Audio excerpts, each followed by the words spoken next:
ಬೆಂಗಳೂರಿನ ಪ್ರತಿಷ್ಠಿತ ಮಾಲ್ನಿಂದ ರೈತನಿಗೆ ಅವಮಾನ ಮಾಡಿದಂತಹ ಸುದ್ದಿ ಇದು. ಸಿನಿಮಾ ನೋಡೋದಕ್ಕೆ ಪಂಚೆ ಧರಿಸಿ ಹೋದದ್ದೇ ತಪ್ಪಾಯ್ತಾ ಹಾಗಿದೆ. ಪಂಚೆ ಧರಿಸಿ ಬಂದಂತಹ ರೈತನನ್ನ ಮಾಲ್ಗೆ ಬಿಟ್ಟಿಲ್ಲ ಸಿಬ್ಬಂದಿ, ಅವಮಾನ ಮಾಡಿದ್ದಾರೆ. ಪಂಚೆ ಧರಿಸಿ ಬಂದಿದ್ದಕ್ಕೆ ರೈತನನ್ನ ಒಳಕ್ಕೆ ಬಿಟ್ಕೊಳ್ಳಿಲ್ಲ ಜಿಟಿ ಮಾಲ್ನ ಸಿಬ್ಬಂದಿ. ಬೆಂಗಳೂರಿನ ಮಾಗಡಿ ರಸ್ತೆಯಲ್ಲಿದೆ ಈ ಜಿಟಿ ಮಾಲ್. ಪಂಚೆ ಉಟ್ಟು ಬಂದಿದ್ರು ಅನ್ನುವಂತಹ ಕಾರಣಕ್ಕಾಗಿ ರೈತನನ್ನ ಒಳಕ್ಕೆ ಬಿಡದೆ ಮಾಲ್ನ ಸಿಬ್ಬಂದಿ ಉದ್ದಟತನ ತೋರಿರುವಂತಹ ಘಟನೆ ಇದು. ತಂದೆ ತಾಯಿಗೆ ಸಿನಿಮಾ ತೋರಿಸಬೇಕು ಅಂತ ಹೇಳಿ ಮಾಲ್ಗೆ ಕರ್ಕೊಂಡು ಬಂದಿರ್ತಾರೆ ಮಗ. ಹಾವೇರಿಯ ನಾಗರಾಜ್ ತಮ್ಮ ಪೋಷಕರನ್ನ ಕರ್ಕೊಂಡು ಬಂದಿದ್ರು. ಆದ್ರೆ ಮಾಲ್ನ ಎಂಟ್ರಿಯಲ್ಲೇ ನಾಗರಾಜ್ ಅವರ ಪೋಷಕರನ್ನ ತಡೀತಾರೆ ಸಿಬ್ಬಂದಿ. ನಿಮ್ಮ ತಂದೆ ಪಂಚೆ ಧರಿಸಿದ್ದಾರೆ ಅಂತ ಕಾರಣ ಕೊಟ್ಟು ಮಾಲ್ಗೆ ಒಳಗಡೆ ಬಿಡೋದಕ್ಕೆ ಸಿದ್ಧ ಆಗಲ್ಲ ಸಿಬ್ಬಂದಿ. ರೈತ ಫಕೀರಪ್ಪ ಅವರನ್ನ ಮಾಲ್ ಪ್ರವೇಶಿಸೋದಕ್ಕೆ ಬಿಡದೆ ದ್ವಾರದಲ್ಲೇ ನಿಲ್ಲಿಸಿದ್ರು ಸಿಬ್ಬಂದಿ. ಬರೋಬ್ಬರಿ ಅರ್ಧ ಗಂಟೆಗೂ ಹೆಚ್ಚು ಕಾಲ ಮಾಲ್ ಮುಂದೆ ಕೂರಿಸಿದ್ದಾರೆ. ಭಾರಿ ಆಕ್ರೋಶ ವ್ಯಕ್ತವಾಯಿತು. ಪುತ್ರ ನಾಗರಾಜ್ ಒಳಗೆ ಬಿಡಿ ಅಂತ ಮನವಿ ಮಾಡ್ತಾರೆ, ಆದ್ರೂ ಕೂಡ ಬಿಡಲ್ಲ. ಪಂಚೆ ಧರಿಸಿದವರನ್ನ ಮಾಲ್ಗೆ ಬಿಡಲ್ಲ ಎನ್ನುವ ಉತ್ತರ ಕೊಡ್ತಾರೆ ಸಿಬ್ಬಂದಿ, ಉದ್ದಟತನ ತೋರ್ತಾರೆ. ಜಿಟಿ ಮಾಲ್ ವಿರುದ್ಧ ಸಾರ್ವಜನಿಕರು ಕೆಂಡಾಮಂಡಲರಾಗಿದ್ದು, ಹಾವೇರಿ ಜಿಲ್ಲೆಯ ಅರೆಮಲ್ಲಾಪುರ ಗ್ರಾಮದ ರೈತ ಫಕೀರಪ್ಪ ಅವರು ಮಗನ ಮನೆಗೆ ಬಂದಿರ್ತಾರೆ. ಮಾಲ್ನಲ್ಲಿ ಒಂದು ಫಿಲ್ಮ್ ನೋಡೋಣ ಅಂತ ಹೇಳಿ ಬಂದ್ರೆ ಅವರ ದಿನದ ಪೋಷಾಕರು ಪಂಚೆ ಧರಿಸಿ ಬಂದಿರ್ತಾರೆ. ಆ ಕಾರಣಕ್ಕಾಗಿ ಮಾಲ್ ಒಳಕ್ಕೆ ಬಿಟ್ಕೊಳ್ಳಲ್ಲ. ಹಾಗಿದ್ರೆ ಮಾಲ್ನ ನಿಯಮ ಇದೆಯಾ? ಮಾಲ್ ಒಳಗೆ ಬರೋದಕ್ಕೆ ಡ್ರೆಸ್ ಕೋಡ್ ಇದೆಯಾ? ಅಂಥದ್ದೇನೆಂದರೂ ಬೋರ್ಡ್ ಇದೆಯಾ? ರೂಲ್ಸ್ ಇದೆಯಾ? ಪ್ರಶ್ನೆ ಸಹಜವಾಗಿ ಹೇಳುತ್ತೆ. ಅರ್ಧ ಗಂಟೆ ಕಾಯಿಸಿ ಪಂಚೆ ಹಾಕಿದಂತಹ ರೈತನಿಗೆ ಜಿಟಿ ಮಾಲ್ ಅವಮಾನ ಮಾಡಿದೆ. ಅರ್ಧ ಗಂಟೆ ಬಳಿಕ ಒಳಗೆ ಬಿಡ್ತಾರೆ. ಎಲ್ಲರೂ ಒತ್ತಡ ಹಾಕಿ ಆಕ್ರೋಶ ವ್ಯಕ್ತಪಡಿಸಿದ ಮೇಲೆ ಹೀಗಾಗಿ ಈಗ ಜಿಟಿ ಮಾಲ್ ವಿರುದ್ಧ ರೈತ ಮುಖಂಡ ಕುರುಬೂರು ಶಾಂತಕುಮಾರ್ ಕಿಡಿಕಾರಿದ್ದಾರೆ. ಮಾಲ್ ವಿರುದ್ಧ ಪೊಲೀಸರು ಕ್ರಮ ಕೈಗೊಳ್ಳಬೇಕು ಅಂತ ಆಗ್ರಹಿಸಿದ್ದಾರೆ. ರಾಜ್ಯದ ಎಲ್ಲಾ ರೈತರು ಮಾಲ್ಗೆ ನುಗ್ಗಿ ಪ್ರತಿಭಟಿಸ್ತೀವಿ, ಅರೆಬೆತ್ತಲಿಯಾಗಿ ಪ್ರತಿಭಟಿಸ್ತೀವಿ ಅಂತ ವಾರ್ನಿಂಗ್ ಕೊಟ್ಟಿದ್ದಾರೆ ರೈತ ಮುಖಂಡ ಕುರುಬೂರು ಶಾಂತಕುಮಾರ್. ಪಂಚೆ ಧರಿಸಿ ಬಂದಂತಹ ರೈತರಿಗೆ ಪ್ರವೇಶ ಕೊಡದೆ ಮಾಲ್ ಅವಮಾನಿಸಿದೆ. ಜಿಟಿ ಮಾಲ್ ಮಾಲೀಕರೇ ನನ್ನ ತಿನ್ನಲ್ವಾ, ಇದನ್ನು ನಾವು ಸಹಿಸಲ್ಲ, ತಕ್ಕ ಪಾಠ ಕಲಿಸ್ತೇವೆ ಅಂತ ಗುಡುಗಿದ್ದಾರೆ ಕುರುಬೂರು ಶಾಂತಕುಮಾರ್. ಬೆಂಗಳೂರಿನ ಜಿಟಿ ಮಾಲ್ನಲ್ಲಿ ರೈತರಿಗೆ ಪ್ರವೇಶವನ್ನು ಕೊಡದೇನೆ ಅಪಮಾನ ಮಾಡಿರ್ತಕ್ಕಂಥ ಸಂಗತಿ ತಲೆ ತಗ್ಗಿಸುವಂಥ ವಿಚಾರ. ಕೂಡಲೇ ಮಾಲ್ ಮಾಲೀಕನ ವಿರುದ್ಧ ಪೊಲೀಸ್ ಇಲಾಖೆ ಕಠಿಣ ಕಾನೂನು ಕ್ರಮವನ್ನು ಕೈಗೊಳ್ಳಬೇಕು. ಮಾಲ್ ಮಾಲೀಕರು ರೈತರ ಕ್ಷಮೆಯನ್ನು ಕೇಳಬೇಕು. ಇಲ್ಲ ಅಂತ ಹೇಳಿದ್ರೆ ಇವತ್ತು ರಾಜ್ಯದ ರೈತರು ನೂರಾರು ಸಂಖ್ಯೆಯಲ್ಲಿ ಮಾಲ್ಗೆ ನುಗ್ಗುವಂಥ ಚಳುವಳಿಯನ್ನು ಮಾಡಬೇಕಾಗ್ತದೆ. ಇವತ್ತು ರೈತ ಪಂಚೆ ಹಾಕ್ಕೊಂಡು ಬಂದಿದ್ದ ಅಂತ ಹೇಳ್ತಾರೆ, ನಾವು ಅರೆಬತ್ತಲೆಯಾಗಿ ಮಾಲ್ಗೆ ನುಗ್ತೀವಿ, ಅವ್ರೇನು ಮಾಡ್ತಾರೆ ನೋಡೋಣ. ಇದು ನಮ್ಮ ಸಂಸ್ಕೃತಿಯನ್ನು ನಾಶ ಮಾಡುವಂಥ ಕೆಲಸ. ಮಾಲ್ ಮಾಲೀಕರು ಅನ್ನ ತಿನ್ನುವಂಥ ವ್ಯಕ್ತಿಯಾಗಿದ್ದರೆ ಈ ರೀತಿ ಅಪಮಾನ ಮಾಡ್ತಾ ಇರಲ್ಲ. ರೈತ ದೇಶದ ಬೆನ್ನೆಲುಬು ಅಂತಾರೆ. ಆ ದೇಶದ ಬೆನ್ನೆಲುಬಾಗಿರ್ತಕ್ಕಂಥ ರೈತನನ್ನು ಈ ರೀತಿ ಕೆಟ್ಟ ಸ್ಥಾನದಲ್ಲಿ ನಿಲ್ಲಿಸಿ ನೋಡ್ತಕ್ಕಂಥದ್ದು ಯಾವುದೇ ವ್ಯಕ್ತಿಗಳಿಗೂ ಶೋಭೆ ತರುವಂಥದ್ದಲ್ಲ. ಈ ಬಗ್ಗೆ ಸುವರ್ಣ ನ್ಯೂಸ್ ಬೆಳಗಿನಿಂದಲೂ ವಿಸ್ತೃತ ವರದಿಯನ್ನು ಮಾಡಿದೆ. ನಮ್ಮ ವರದಿಯ ಬಳಿಕ ಮಾಲ್ನ ಸೆಕ್ಯೂರಿಟಿ ಕ್ಷಮೆ ಕೇಳಿದ್ದಾರೆ. ಮಾಲ್ ಸೆಕ್ಯೂರಿಟಿ ಮೇಲ್ವಿಚಾರಕ ಯಶವಂತ್ ಕ್ಷಮೆ ಕೇಳಿದ್ದಾರೆ. ರೈತನಿಗೆ ಅವಮಾನ ಆದ ಬಗ್ಗೆ ಸುವರ್ಣ ನ್ಯೂಸ್ ವರದಿ ಮಾಡ್ತಾ ಇದ್ದಂತೆ ಉದ್ದೇಶಪೂರ್ವಕವಾಗಿ ನಾವು ರೈತನನ್ನ ತಡಿಲಿಲ್ಲ, ಎಲ್ಲ ರೈತರಲ್ಲೂ ಕ್ಷಮೆ ಕೇಳ್ತೀವಿ ಅಂತಿದ್ದಾರೆ ಮೇಲ್ವಿಚಾರಕ ಯಶವಂತ್. ಸುವರ್ಣ ನ್ಯೂಸ್ ವರದಿಯ ಬಳಿಕ ಎಚ್ಚೆತ್ತುಕೊಂಡಿದೆ ಜಿಟಿ ಮಾಲ್. ನೆನೆ ಮಧ್ಯಾಹ್ನ ರೈತರೊಬ್ಬರು ಪಂಚೆ ಹಾಕಿ ಮಾಲ್ಗೆ ಬಂದಿದ್ರು. ಪಂಚೆ ಮೊಣಕಾಲಿನವರೆಗೆ ಹಾಕಿ ಅಸಭ್ಯವಾಗಿ ನಿಂತಿದ್ರು. ಕೆಳಗಿನ ಮಹಡಿಯಲ್ಲಿ ಬರ್ತ್ಡೇ ಪಾರ್ಟಿ ಇವೆಂಟ್ ನಡೀತಾ ಇತ್ತು. ಉದ್ದೇಶಪೂರ್ವಕವಾಗಿ ನಾವು ರೈತನನ್ನ ತಡೆದಿಲ್ಲ ಅಂತಿದ್ದಾರೆ. ಇದವರು ಕೊಡೋ ಸಮಜಾಯಿಷಿ. ಎಲ್ಲ ರೈತರಲ್ಲೂ ಕ್ಷಮೆ ಕೇಳ್ತೀನಿ ಎಂದಿದ್ದಾರೆ ಮೇಲ್ವಿಚಾರಕ ಯಶವಂತ್.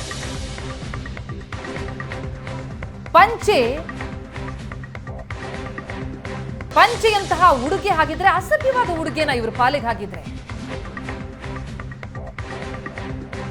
ಇಲ್ಲ ಮೇಡಮ್, ನಿನ್ನೆ ಮಧ್ಯಾಹ್ನ ಒಬ್ಬರು ಒಂದು ಇವೆಂಟ್ ನಡೆಯುವಾಗ ಒಬ್ಬರು ಲುಂಗಿ ಹುಡ್ಕೊಂಡು ಬಂದಿದ್ದರು. ಸೊ ಯಾವುದೋ ಬರ್ತ್ಡೇ ಪಾರ್ಟಿನೋ ಏನೋ ನಡೀತಾಯಿತ್ತು. ಸೊ ಆ ಇವೆಂಟ್ ಟೈಮಲ್ಲೇ ಒಬ್ಬರು ಲುಂಗಿ ಉಟ್ಕೊಂಡು ಬಂದಿದ್ದರು, ಸ್ವಲ್ಪ ಅಸಭ್ಯ ವರ್ತನೆ ಮಾಡ್ತಾಯಿದ್ರು ಅಂತ ಅವ್ರನ್ನ ಆಚೆ ಕಳಿಸಿದ್ದಾರೆ ಮಧ್ಯಾಹ್ನ. ಸೊ ಅದೇ ಥರ ಸಾಯಂಕಾಲನೂ ಒಬ್ಬರು ಬಂದಿದ್ದಾರೆ, ಆ ಥರ ವಿತ್ ಫ್ಯಾಮ್ಲಿ ಬಂದಿದ್ದಾರೆ. ಆದರೆ ಅವರು ಪಂಚೆ ಉಟ್ಕೊಂಡಿದ್ರು ಅಂತ ಹೇಳ್ತಾ ಇದ್ದಾರೆ. ಪಂಚೆ ಉಟ್ಕೊಂಡಿರೋವಾಗ ಮಧ್ಯಾಹ್ನ ಈ ಥರ ಇನ್ಸಿಡೆಂಟ್ ಆಗಿದೆಯಲ್ಲ, ಒಂದು ಕೇರಿಂದ ಅವ್ರನ್ನ ಸ್ಟಾಪ್ ಮಾಡಿ ಮ್ಯಾನೇಜ್ಮೆಂಟಿಗೆ ಯಾರು ಶಿಫ್ಟ್ ಎಕ್ಸಿಕ್ಯೂಟಿವ್ ಇದ್ದಾರೋ ಅವರಿಗೆ ಫೋನ್ ಮಾಡಿ ಮತ್ತು ಅವ್ರನ್ನ ಅಲೋ ಮಾಡಿದ್ದಾರೆ. ಆ ಸ್ಪ್ಯಾನ್ ಏನಿದೆ, ಒಂದು 10 ಮಿನಿಟ್ಸ್ ಸ್ಪ್ಯಾನು, ಅದು ವೆಯ್ಟಿಂಗ್ ಸ್ಪ್ಯಾನ್ ಆಗಿದೆ. ಅದಕ್ಕೆ ಅವರು ಇದಾಗ್ತಾ ಇದ್ದಾರೆ. ಸೊ ಅವಮಾನ ಆಗಿದೆ ಅಂತ ನಾವು ದಯವಿಟ್ಟು ನಾವು ಕೇಳ್ಕೊಳ್ಳೋದೇನು ಅಂದರೆ, ಯಾರನ್ನೂ ಅವಮಾನ ಮಾಡಬೇಕು ಅನ್ನೋ ನಿಟ್ಟಿನಿಂದ ಸೆಕ್ಯೂರಿಟಿ ಯಾವತ್ತೂ ಯಾವ ಕೆಲಸನೂ ಮಾಡಲ್ಲ. ಓಕೆ, ಅದು ಒಂದು ಲ್ಯಾಬ್ಸ್ ಅಂತ ತಿಳ್ಕೊಳ್ಳಿ. ಅವರನ್ನು ನಿಲ್ಲಿಸಿದ್ದು, ಆಮೇಲೆ ನಾವು ಯಾರು ಅವರು ಶಿಫ್ಟ್ ಇನ್ಚಾರ್ಜ್ ಯಾರು ಇರ್ತಾರೋ ಅವ್ರ ಹತ್ರ ಕನ್ಫರ್ಮೇಷನ್ ತೊಗೊಂಡು ಅಲೋ ಮಾಡಿದ್ದಾರೆ. ಅದು 10 ನಿಮಿಷ ಸ್ಪ್ಯಾನ್ ಏನಿದೆ ಅವ್ರ ವೆಯ್ಟಿಂಗ್ ಪೀರಿಯಡ್ನ, ಸೊ ಅದು ನಮ್ಮನ್ನು ವೆಯ್ಟ್ ಮಾಡಿಸಿದ್ರಲ್ಲ ಅನ್ನೋದು ಅವ್ರಿಗೊಂದು ಹರ್ಟ್ ಆಗಿದೆ. ಸೊ ಖಂಡಿತ ಅದನ್ನು ನಾನು ಕೂಡ ಖಂಡಿಸ್ತೀನಿ. ಆ ಥರ ಮಾಡಿರೋದು ತಪ್ಪು ಅಂತ ನಾನು ಅವರಲ್ಲಿ ಕೇಳ್ಕೊಳೋದು ಪರ್ಸ್ನಲಿ, ಬರೀ ಅವರೊಬ್ಬರೇ ಅಂತಲ್ಲ, ಇಡೀ ದೇಶದ ರೈತರ ಪರಗೂ ನಾನು ಕ್ಷಮೆ ಯಾಚನೆ ಮಾಡೋಕ್ಕೆ ರೆಡಿ ಇದೆ. ದಯವಿಟ್ಟು ಕ್ಷಮಿಸಿ, ಅವನಿಂದ ಒಂದು ತಪ್ಪಾಗಿದೆ, ಅದನ್ನು ಕ್ಷಮಿಸಿ ಅಂತ ನಾನು ಕೇಳ್ಕೊಳ್ತೀನಿ. ತಪ್ಪು ಇಲ್ಲ ಅಂತಲ್ಲ. ಸೆಕ್ಯೂರಿಟಿನಲ್ಲಿ ಏನಂದರೆ ರೆಸ್ಪೆಕ್ಟ್ ಆಲ್ ಸಸ್ಪೆಕ್ಟ್ ಆಲ್. ಒಬ್ಬ ಸೆಕ್ಯೂರಿಟಿ ಅಂದಮೇಲೆ ಏನೇ ಒಂದು ಇನ್ಸಿಡೆಂಟ್ ಆದರೂ ಸೆಕ್ಯೂರಿಟಿನೇ ಕೇಳೋದು, ಕರೆಕ್ಟ್ ಅಲ್ವಾ? ಈಗ ಒಬ್ಬರನ್ನ ಬಿಟ್ಟಿಲ್ಲ ಅಂತ ಹೇಗೆ ಸೆಕ್ಯೂರಿಟಿ ಕೇಳ್ತಿರೋ. ಸುವರ್ಣ ನ್ಯೂಸ್ ವರದಿಯ ಬೆನ್ನಲ್ಲೇ ಎಚ್ಚೆತ್ತುಕೊಂಡಿವೆ ಸಂಘಟನೆಗಳು. ಜಿಟಿ ಮಾಲ್ ವಿರುದ್ಧ ಸಿಡಿದೆದ್ದಿದೆ ರೈತ ಸಂಘಟನೆ, ಕನ್ನಡ ಸಂಘಟನೆ. ಪಂಚೆ ಹಾಕಿದ ರೈತನನ್ನ ಅವಮಾನಿಸಿದ್ದಕ್ಕೆ ಆಕ್ರೋಶ ವ್ಯಕ್ತವಾಗಿದೆ. ಮಾಲ್ಗೆ ತಿರುಗೇಟು ಕೊಡೋದಕ್ಕೆ ಕನ್ನಡ ಸಂಘಟನೆ ಸಜ್ಜಾಗಿದೆ. ಪಂಚೆ ಹಾಕಿಯೇ ಮಾಲ್ಗೆ ಬರಲಿದ್ದಾರೆ ಕಾರ್ಯಕರ್ತರು. ರೂಪೇಶ್ ರಾಜಣ್ಣ ನೇತೃತ್ವದಲ್ಲಿ ಪಂಚೆ ಹಾಕಿ ಮಾಲ್ಗೆ ಪ್ರವೇಶ. ಸುವರ್ಣ ನ್ಯೂಸ್ ವರದಿಯ ಬೆನ್ನಲ್ಲೇ ಎಚ್ಚೆತ್ತುಕೊಂಡಂತಹ ಸಂಘಟನೆಗಳು ಜಿಟಿ ಮಾಲ್ ವಿರುದ್ಧ ಸಿಡಿದೆದ್ದಿದ್ದು, ಮಾಲ್ಗೆ ತಿರುಗೇಟು ಕೊಡೋದಕ್ಕೆ ಕನ್ನಡ ಸಂಘಟನೆಗಳು ಸಜ್ಜಾಗಿವೆ. ಪಂಚೆ ಹಾಕಿ ಮಾಲ್ಗೆ ಕಾರ್ಯಕರ್ತರು ಬರಲಿದ್ದು, ರೂಪೇಶ್ ರಾಜಣ್ಣ ನೇತೃತ್ವದಲ್ಲಿ ಪಂಚೆ ಹಾಕಿ ಮಾಲ್ಗೆ ಪ್ರವೇಶ. ಈ ಘಟನೆ ಕುರಿತಾಗಿ ಇನ್ನಷ್ಟು ಡೀಟೇಲ್ಸ್ ಪಡಿತಾ ಹೋಗೋಣ. ಸ್ಥಳದಿಂದ ನಮ್ಮ ಪ್ರತಿನಿಧಿ ಮಮತಾ ಈಗ ನಮ್ಮ ಜೊತೆ ನೇರ ಸಂಪರ್ಕದಲ್ಲಿದ್ದಾರೆ. ಮಮತಾ, ಪಂಚೆ ಹಾಕಿ ಬಂದಿದ್ದಕ್ಕೆ ರೈತರಿಗೆ ಮಾಲ್ ಒಳಕ್ಕೆ ಪ್ರವೇಶ ಕೊಡ್ಲಿಲ್ಲ ಅಂತನ್ನುವಂಥದ್ದು ನಿಜಕ್ಕೂ ಕೂಡ ಖಂಡನೀಯ. ಸುವರ್ಣ ನ್ಯೂಸ್ ವರದಿ ಬೆನ್ನಲ್ಲೇ ಕ್ಷಮೆಯಾಚನೆ ಏನೋ ಮಾಡ್ತಿದ್ದಾರೆ, ಆದ್ರೆ ಅವ್ರು ಕೊಡ್ತಾ ಇರುವಂತಹ ಸಮಜಾಯಿಷಕ್ಕೆ ಮಾತ್ರ ಒಪ್ಕೊಳ್ಳೋದಕ್ಕೆ ಸಾಧ್ಯ ಆಗಲ್ಲ. ಸದ್ಯಕ್ಕೆ ನಡೀತಾ ಇದೆ, ಈಗ ಸಂಘಟನೆಗಳೇನು ಎಚ್ಚೆತ್ತುಕೊಂಡು ಪ್ರತಿಭಟಿಸೋದಕ್ಕೆ ಮುಂದಾಗಿವೆ. ಎಷ್ಟು ಗಂಟೆಗೆ ಬರ್ತಾರಂತೆ, ಪ್ರತಿಭಟಿಸ್ತಾರಂತ, ಎಚ್ಚರಿಕೆಯನ್ನು ಕೊಡ್ತಾರಂತ, ಏನವರ ಹೆಜ್ಜೆ? ಪ್ರತಿಮಾ, ಹೌದು, ನಿನ್ನೆ ಸಂಜೆ ನಡೆದಂತಹ ಘಟನೆ. ರೈತರೊಬ್ಬರು ಪಂಚೆ ಹಾಕೊಂಡು ಬಂದಿದ್ರು ಅನ್ನುವಂತಹ ಕಾರಣಕ್ಕೆ ಮಾಲ್ ಒಳಗಡೆ ಪ್ರವೇಶಕ್ಕೆ ಬಿಟ್ಟಿಲ್ಲ. ಆದರೆ ಮಾಲ್ ಏನು ಸೆಕ್ಯೂರಿಟಿ ಇನ್ಚಾರ್ಜ್ಗಳು ಕೊಡುವಂತಹ ಉತ್ತರವೇ ಬೇರೆ. ಮಧ್ಯಾಹ್ನ ಒಂದು ಇನ್ಸಿಡೆಂಟ್ ಆಗಿತ್ತು. ಆ ಸಂದರ್ಭದಲ್ಲಿ ಒಬ್ಬರು ಪಂಚೆ ಹಾಕೊಂಡು ಬಂದಿದ್ರು ಮತ್ತು ಅವರು ಒಂದು ರೀತಿಯ ವರ್ತನೆ ಸರಿ ಇರಲಿಲ್ಲ. ಹಾಗಾಗಿ ನಾವು ಸಂಜೆ ಪಂಚೆ ಹಾಕೊಂಡು ಬಂದಂತಹ ರೈತರೊಬ್ಬರನ್ನ ತಡೆದಿದ್ದು ಹೌದು, ಆದರೆ ಇದು ನಮ್ಮ ಕಡೆಯಿಂದ ತಪ್ಪಾಗಿದೆ, ಇದಕ್ಕೆ ಸಾರಿ ಕೇಳ್ತೀವಿ ಅನ್ನುವಂತಹ ಮಾತನ್ನು ಹೇಳ್ತಾರೆ. ಆದರೆ ಇದು ಜನರ ಆಕ್ರೋಶಕ್ಕೆ ಕೂಡ ಕಾರಣ ಆಗಿರುವಂಥದ್ದು. ಯಾಕಂತಂದರೆ ಪಂಚೆ ಹಾಕೊಂಡು ಬಂದಿದ್ದ ತಕ್ಷಣ ಯಾಕೆ ಇವರು ಒಳಗಡೆ ಬಿಡೋದಿಲ್ಲ ಅಂದರೆ, ಮಧ್ಯಾಹ್ನ ನಡೆದಂತಹ ಕಾರ್ಯಕ್ರಮಕ್ಕೂ ಸಂಜೆ ಬಂದಂತಹ ಸಂದರ್ಭದಲ್ಲೂ ಏನು ಒಂದಕ್ಕೊಂದು ಲಿಂಕ್ ಏನಿದೆ, ಯಾಕೆ ಯಾರನ್ನೂ ಕೂಡ ಒಳಗಡೆ ಅಂದರೆ ಪಂಚೆ ಹಾಕೊಂಡು ಬಂದಂತಹ ರೈತನ ಒಳಗಡೆ ಬಿಟ್ಟಿಲ್ಲ ಅನ್ನುವಂತಹ ಹಿನ್ನೆಲೆಯಲ್ಲಿ ಈಗ ಏನು ಕೆಲವೇ ಹೊತ್ತಿನಲ್ಲಿ ಕನ್ನಡ ಪರ ಸಂಘಟನೆಗಳು ಕೂಡ ಪಂಚೆ ಹಾಕೊಂಡು ಬಂದು ಇಲ್ಲಿ ಪ್ರತಿಭಟನೆಯನ್ನು ಮಾಡೋದಕ್ಕೂ ಕೂಡ ಏನು ನಿರ್ಧಾರ ಕೂಡ ಮಾಡಿಕೊಂಡಿದ್ದಾರೆ. ಸದ್ಯಕ್ಕೆ ನಾವು ಸ್ಥಳದಲ್ಲಿ ನೋಡಬಹುದು, ಇಲ್ಲಿ ಏನು ಇದೇ ಮಾಲ್ ಪಕ್ಕದಲ್ಲಿ ಈಗಾಗಲೇ ಯಾವುದೇ ರೀತಿ ಅಂದರೆ ಗಲಾಟೆಗಳು ಕೂಡ ನಡೆಯುವಂತಹ ಸಾಧ್ಯತೆ ಇದೆ. ಹಾಗಾಗಿ ಪೊಲೀಸರನ್ನು ಕೂಡ ನಿಯೋಜಿಸಲಾಗಿದೆ, ಯಾವುದೇ ರೀತಿಯ ಸಮಸ್ಯೆ ಆಗಬಾರದು ಅನ್ನುವಂತಹ ನಿಟ್ಟಿನಲ್ಲಿ. ಜೊತೆಗೆ ಇನ್ನು ಕೆಲವೇ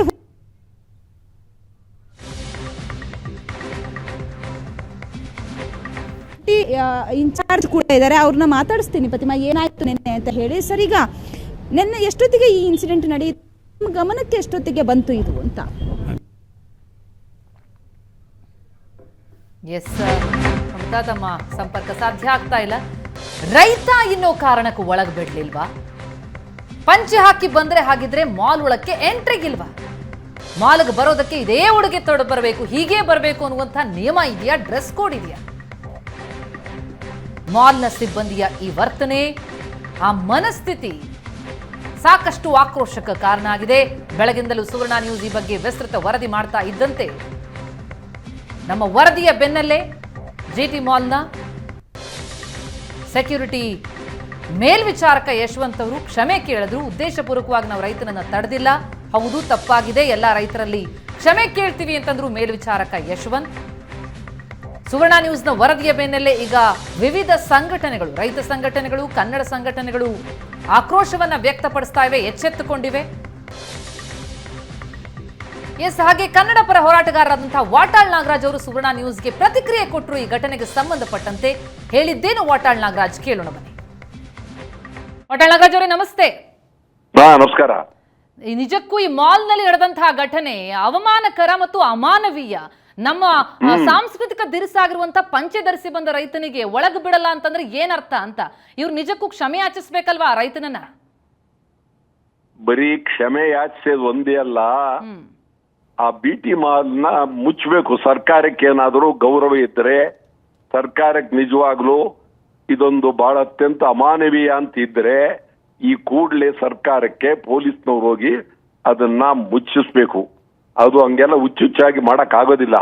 ನಾವು ಚಡ್ಡಿಲಿ ಹೋಗ್ತೀವಿ, ಪಂಚೆ ಅಂತದ್ದು ಚಡ್ಡಿ ಹಾಕೊಂಡು ಹೋಗ್ತೀವಿ, ಅವನ್ ಯಾರು ಕೇಳೋದಕ್ಕೆ?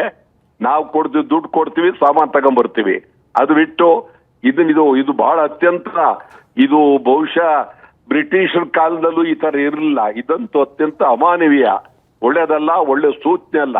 ಇದೊಂದೇ ಅಲ್ಲ, ಹಿಂದೆ ಒಂದ್ ಕಡೆ ದಾವಣಗೆರೆನೋ ಅಲ್ಲೊಂದ್ ಕಡೆ ಪಾಪ ಒಬ್ಬ ರೈತ ಹೋದ ತಕ್ಷಣ ನಿನ್ಗೆ ಎಲ್ಲಿದೆ ದುಡ್ಡು ಅಂತೇಳಿ ಅವ್ನು ಹೊರಗೆ ಕಳಿಸ್ತರು. ಅಲ್ಲಿ ಇದು ನಡೀತಾ ಇದೆ, ಹಾಗಾಗಿ ಅಲ್ಲಲ್ಲಿ ನಡೀತಾ ಇದೆ. ಒಳ್ಳೇದಲ್ಲ, ಇದು ಬಹಳ ಅಗೌರವ. ಇದು ನಿಮಗ್ ಗೊತ್ತಿಲ್ಲ. ಈಗ ನಮ್ಗೆ ಏನಾಗಿದೆ ಇದನ್ನ ಜಾಸ್ತಿ ಮಾತಾಡೋ ಪ್ರಶ್ನೆಗಿಂತ ಹೆಚ್ಚಾಗಿ ಇಡೀ ರಾಜ್ಯವೇ ಬೇರೆ ಭಾಷೆಯವ್ರ ಕೈಗೆ ಹೋಗ್ತಾ ಇದೆ.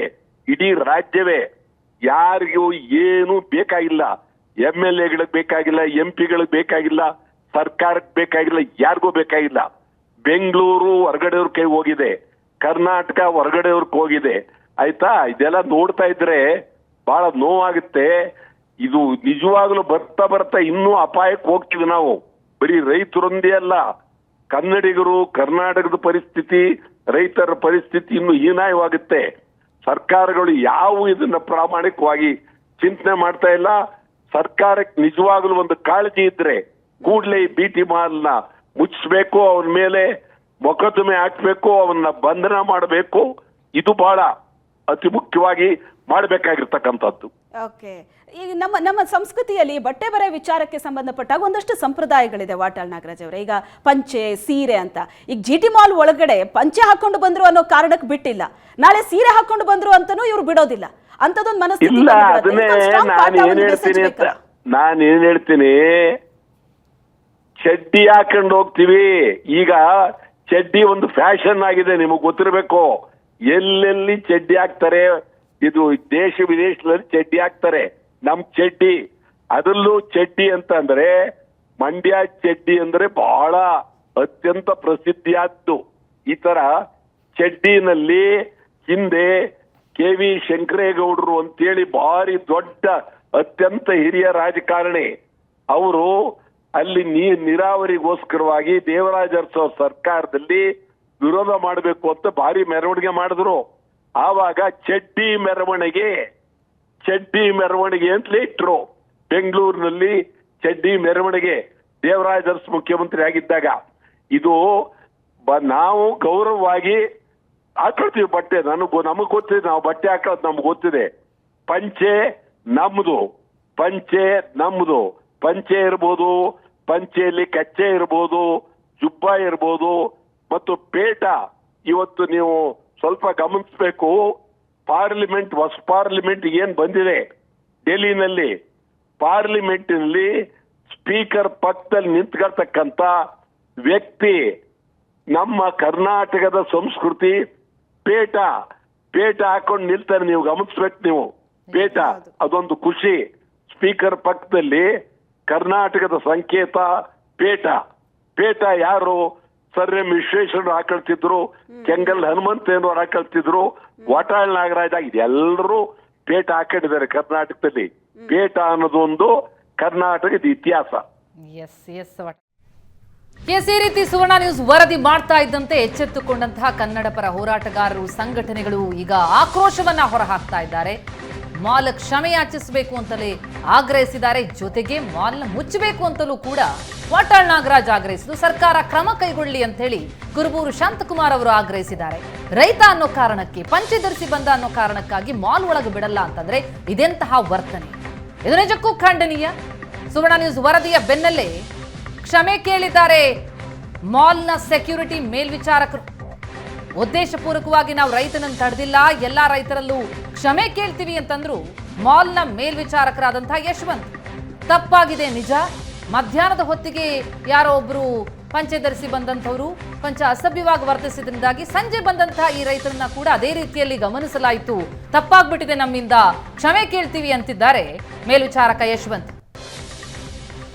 ಎಸ್, ಕನ್ನಡ ಪರ ಹೋರಾಟಗಾರರಾದಂತಹ ಪ್ರವೀಣ್ ಶೆಟ್ಟಿ ಅವರು ನಮ್ಮ ಜೊತೆ ಈಗ ದೂರವಾಣಿ ಸಂಪರ್ಕದಲ್ಲಿದ್ದಾರೆ. ಪ್ರವೀಣ್ ಶೆಟ್ಟಿ ಅವರೇ, ನಮಸ್ತೆ. ನಮಸ್ತೆ ಮೇಡಮ್. ಒಂದು ಪಂಚೆ ಧರಿಸಿ ಮಾಲ್ಗೆ ಹೋಗೋದಕ್ಕೂ 2 ಬಾರಿ ಯೋಚನೆ ಮಾಡುವಂತ ಕಾಲ ಬಂದ್ಬಿಡ್ತಾ ಅಂತ. ಪಂಚೆ ಧರಿಸಿ ಬಂದ್ರು ಅಂತ ಅನ್ನೋ ಕಾರಣಕ್ಕೆ ರೈತನನ್ನ ಮಾಲ್ ಒಳಗೆ ಬಿಡಲ್ಲ, ಅರ್ಧ ಗಂಟೆ ಕಾಯಿಸ್ತಾರೆ, ಅವಮಾನಿಸ್ತಾರೆ ಅಂತಂದ್ರೆ ಇಂಥ ಮನಸ್ಥಿತಿಗೆ ಏನ್ ಹೇಳ್ತೀರಿ? ಏನ್ ಕ್ರಮ ಆಗ್ಬೇಕು ಅಂತೀರಿ? ಇದನ್ನ ತೀವ್ರವಾಗಿ ಖಂಡಿಸೋದ್ರ ಮುಖಾಂತರ ಮಾನ್ಯ ದೇವೇಗೌಡರು ಪಂಚೆಯಲ್ಲೇ ಪ್ರಧಾನ ಮಂತ್ರಿ ಹುದ್ದೆಯನ್ನ ಏರಿದಂತವ್ರು, ಅವರ ಮಗ ರೇವಣ್ಣವರು, ಕುಮಾರಸ್ವಾಮಿ ಅವರು ಸಹ ಇವತ್ತು ಪಂಚೆಗಳನ್ನ ಹಾಕೊಂಡು ಪ್ರಮಾಣ ವಚನ ಸ್ವೀಕರಿಸೋದು ನಾವು ನೋಡಿರ್ತೀವಿ. ಸಿದ್ದರಾಮಯ್ಯನವರು ನಮ್ಮ ಮುಖ್ಯಮಂತ್ರಿಗಳು ಪಂಚೆಯಲ್ಲೇನೆ ಅವರ ಜೀವನ ಪೂರ್ತಿ ಪಂಚೆಯಲ್ಲೇ 2 ಸಾರಿ ಸಿಎಂ ಆಗಿ ಪ್ರಮಾಣ ವಚನ ಸ್ವೀಕರಿಸಿ ಕನ್ನಡದ ಪರ, ಕನ್ನಡಿಗರ ಪರ, ರೈತರ ಪರ ಇವತ್ತು ಮಾತಾಡ್ತಾ ಇದ್ದಾರೆ. ಇಂತಹ ಸಂದರ್ಭದಲ್ಲಿ ಗುರುರಾಜ್ ಗಂಟಿಹೊಳೆ ಅನ್ನುವಂಥವ್ರು ಪಂಚೆಯಲ್ಲೇ ವಿಧಾನಸೌಧಕ್ಕೆ ಬರ್ತಾರೆ, ಕಾರಿಗೆ ಚಪ್ಪಲಿ ಹಾಕಲ್ಲ. ಹಂಪನಗೌಡ ಬರ್ನಾಳಿ ಅನ್ನುವಂತ ಒಬ್ರು ಶಾಸಕರು ಉತ್ತರ ಕರ್ನಾಟಕ ಸ್ಟೈಲ್ ಅಲ್ಲಿ ಕಚ್ಚೆ ಮತ್ತು ಪಂಚೆಯಲ್ಲಿ ವಿಧಾನಸೌಧ ಮತ್ತು ಎಲ್ಲ ಕಡೆ ಇವತ್ತು ಹೋಗ್ತಾ ಇದ್ದಾರೆ. ಆದ್ರೆ ಬೆಂಗಳೂರು ನಗರದಲ್ಲಿ ಈ ಮಾಲ್ಗಳು, ಸ್ಟಾರ್ ಹೋಟ್ಲ್ಗಳು, ಕೆಲವು ಕ್ಲಬ್ಗಳು, ಬೋರಿಂಗ್ ಕ್ಲಬ್ ಅಂತ ಕ್ಲಬ್ಗಳು, ಡ್ರೆಸ್ ಕೋಡ್ ಶೂ ಇರಬೇಕು, ಪ್ಯಾಂಟ್ ಶರ್ಟ್ ಇರಬೇಕು, ಈ ರೀತಿ ಪದ್ಧತಿಯನ್ನ ಈ ಕೂಡಲೇ ಮಾನ್ಯ ಕನ್ನಡದ ರಾಮಯ್ಯ ಸಿದ್ದರಾಮಯ್ಯನವರು ಈ ಕೂಡಲೇ ಇಂಥ ದುಷ್ಟಶಕ್ತಿಗಳನ್ನ ಬಗ್ಬಡಿಯುವಂತ ಕೆಲಸವನ್ನ ಮಾಡ್ಬೇಕನ್ನುವಂತ ಒತ್ತಾಯವನ್ನ ಮಾಡ್ತಾ ಇದ್ದೀನಿ. ಅಲ್ಲ, ಈ ಮಾಲ್ಗಳ ಮನಸ್ಥಿತಿ ಏನು ಈ ರೀತಿ ಎಲ್ಲ? ಹಾಗಿದ್ರೆ ಡ್ರೆಸ್ ಕೋಡ್ ಅನ್ನ ಮಾಡಿದಾರ? ಹಾಗಿದ್ರೆ ಬರುವಂತಹ ಮಾಲ್ಗಳಿಗೆ ಜನ ಹೀಗೇ ಬರ್ಬೇಕು ಅನ್ನುವಂತಹ ಡ್ರೆಸ್ ಕೋಡ್ ಏನಾದ್ರು ಇಟ್ಟಿದ್ದಾರಾ? ಬಂದಂತವ್ರನ್ನ ಈ ರೀತಿ ಅವಮಾನಿಸ್ತಾರೆ. ಸಾರ್ವಜನಿಕರಾಗಿರುವಂತಹ ಮಾಲ್ಗಳಿಗೆ ಬರ್ಬೇಕಾದ್ರೆ 2 ಬಾರಿ ಯೋಚನೆ ಮಾಡ್ಬೇಕು, ಎಲ್ಲಿ ನಮ್ಗೆ ಅವಮಾನ ಆಗುತ್ತೋ ಅಂತ ಚಿಂತನೆ ಮಾಡ್ಬೇಕು ಅನ್ನುವಂತ ಕಾಲ ಬಂದಿದೆ ಅಂತಂದ್ರೆ ಸರ್ಕಾರ ಏನ್ ಮಾಡ್ಬೇಕು ಅಂತೀರಿ? ಎಲ್ಲಾ ಮಾಲ್ಗಳಿಗೂ ಒಂದು ಖಡಕ್ ಆದಂತಹ ಒಂದು ಸಂದೇಶ ರವಾನೆ ಆಗ್ಬೇಕಲ್ವಾ? ನಮ್ಮ ಸಾಂಸ್ಕೃತಿಕ ಉಡುಗೆಯನ್ನು ಧರಿಸಿ ಬರೋದಕ್ಕೂ ನಾವು ಯೋಚನೆ ಮಾಡ್ಬೇಕು ಅಂತಂದ್ರೆ ನಾವು ಭಾರತದಲ್ಲಿದ್ದೀವಾ, ಎಲ್ಲಿದ್ದೀವಾ ಅನ್ನುವಂತ ಪ್ರಶ್ನೆ ಮೂಡುತ್ತಲ್ವಾ? ನಾವು ಇದನ್ನ ಈ ಕೂಡಲೇ ಈ ಹೋರಾಟವನ್ನ ವಿನೂತನವಾಗಿ ಚಡ್ಡಿಗಳನ್ನ ಹಾಕೊಳ್ಳೋದ್ರ ಮುಖಾಂತರ ಎಲ್ಲಾ ಮಾಲ್ಗಳಿಗೂ, ಎಲ್ಲಾ ಸ್ಟಾರ್ಗಳು ಹೋಟೆಲ್ಗಳಿಗೂ ಹೋಗುವಂತ ಕೆಲಸವನ್ನ ನಾವು ಅಭಿಯಾನವನ್ನ ಸ್ಟಾರ್ಟ್ ಮಾಡ್ತೀವಿ. ಯಾಕಂದ್ರೆ ಮಂಡ್ಯದಲ್ಲಿರುವಂತ ರೈತರೆಲ್ಲ ಚಡ್ಡಿಗಳಲ್ಲೇ ಅವ್ರು ಕಾಫಿ ಕುಡಿಯೋದು, ಹೋಟೆಲ್ಗಳಿಗೆ ಹೋಗುವಂತದ್ದು, ಅಂಗಡಿಗಳಿಗೆ ಹೋಗುವಂತ, ಇದು ಹಿಂದಿನಿಂದ ನಡ್ಕೊಂಡು ಬಂದಿರುವಂತದ್ದು. ಪಂಚೆ ನಮ್ಮ ಸಂಸ್ಕೃತಿ. ಎಲ್ಲೇ ಹೋದ್ರು ಮದುವೆ ಕಾರ್ಯಕ್ರಮ ಇರ್ಬೋದು, ಏನೇ ಇರ್ಬೋದು, ಪಂಚೆಗಳನ್ನ ಹಾಕೊಂತೀವಿ. ಆದ್ರೆ ಇವತ್ತು ಸರ್ಕಾರ ಕನ್ನಡಿಗರಿಗೆ ಇವತ್ತು ಖಾಸಗಿ ವಲಯದಲ್ಲಿ ಒಂದು ವಿಧೇಯಕವನ್ನು ಮಂಡನೆ ಮಾಡ್ತಾ ಇದ್ದಾರೆ. 100ಕ್ಕೆ 100 ಸಿಡಿ ಮತ್ತು ಅಫಿಷಿಯಲ್ ಆಗಿ 50% ಈ ರೀತಿ ಅನೇಕ ಕಾನೂನುಗಳನ್ನ ತರ್ತಾ ಇದ್ದಾರೆ. ಇಂಥ ಸಂದರ್ಭದಲ್ಲೂ ಸಹ ಕನ್ನಡದಲ್ಲಿ ಎಲ್ಲಾ ಮಾಲು, ಎಲ್ಲಾ ಪಬ್ಗಳಲ್ಲೂ, ಎಲ್ಲದರಲ್ಲೂ ಕನ್ನಡದಲ್ಲಿ ಹಾಡುಗಳನ್ನ ಕಡ್ಡಾಯ ಮಾಡೋದ್ರ ಮುಖಾಂತರ ಪಂಚೆ ಮತ್ತೆ ಚಡ್ಡಿಗಳನ್ನ ಹಾಕೋ ಬಂದರೆ ಯಾರು ವಿರೋಧ ಮಾಡ್ತಾರೆ ಅವರಿಗೆ ಕಠಿಣ ಶಿಕ್ಷೆಯನ್ನ ಕಾನೂನು ತರಬೇಕು ಅನ್ನುವಂತ ಒತ್ತಾಯವನ್ನ ಮಾಡ್ತಾ ಇದೀವಿ. ಇಲ್ಲವಾದಲ್ಲಿ ನಮ್ಮ ಹೋರಾಟಗಳನ್ನ ತೀವ್ರಗೊಳಿಸೋದ್ರ ಮುಖಾಂತರ ಇಂಥ ಮಾಲ್ಗಳಿಗೆ ಬೀಗ ಜಡಿಯುವಂತ ಕೆಲಸವನ್ನ ಸರ್ಕಾರ ಈ ಕೂಡಲೇ ಮಾಡ್ಬೇಕು ಅನ್ನೋಂತ ಒತ್ತಾಯವನ್ನ ಮಾಡ್ತಾ ಇದೀವಿ. ಇಲ್ಲ ಅಂದ್ರೆ ನಾವು ಅವ್ರ ವಿರುದ್ಧ ನಾವೇ ಕ್ರಮ ತಗೋಬೇಕಾಗತ್ತೆ ಅನ್ನೋಂತ ಎಚ್ಚರಿಕೆ ಕೊಡ್ತಾ ಇದೀವಿ. ಎಸ್, ಪ್ರವೀಣ್ ಶೆಟ್ಟಿ ಅವರೇ, ಈಗ ಸುವರ್ಣ ನ್ಯೂಸ್ ವರದಿ ಮಾಡ್ತಾ ಇದ್ದಂತೆ ಮಾಲ್ನ ಸೆಕ್ಯೂರಿಟಿ ಮೇಲ್ವಿಚಾರಕರು ಕ್ಷಮೆ ಕೂಡ ಕೇಳಿದ್ರು. ಆದ್ರೆ ಒಂದು ಕ್ಷಮೆ ಇಲ್ಲಿಗೆ ನಿಲ್ಲಬಾರ್ದು. ಯಾಕಂದ್ರೆ ನಾವು ಗಮನಿಸಿದೀವಿ, ಮೆಟ್ರೋದಲ್ಲೂ ಕೂಡ ಇಂಥದೇ ಒಂದು ಘಟನೆಯಾಗಿತ್ತು. ಆಗಲೂ ಕೂಡ ಮಾಧ್ಯಮಗಳು ವರದಿ ಮಾಡಿದ ಮೇಲೆ ಅವರು ಎಚ್ಚೆತ್ಕೊಂಡಿದ್ರು.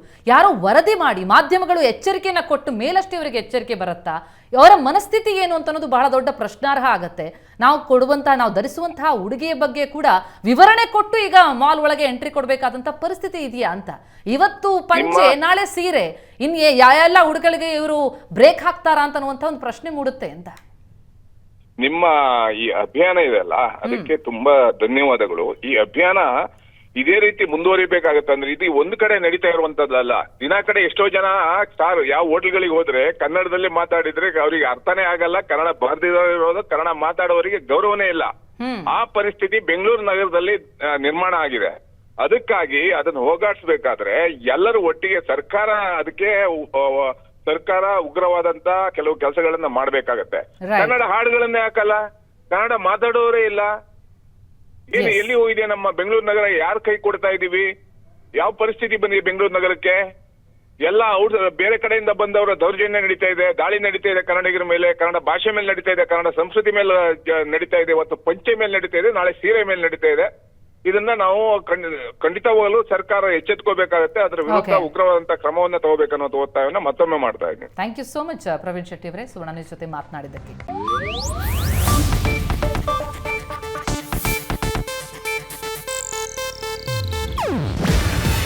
ಇದು ಏಷ್ಯಾನೆಟ್ ನ್ಯೂಸ್ ನೆಟ್ವರ್ಕ್ ಪ್ರಸ್ತುತಿ. ನೀವು ನೋಡ್ತಿದ್ದೀರಾ ಏಷ್ಯಾನೆಟ್ ಸುವರ್ಣ ನ್ಯೂಸ್.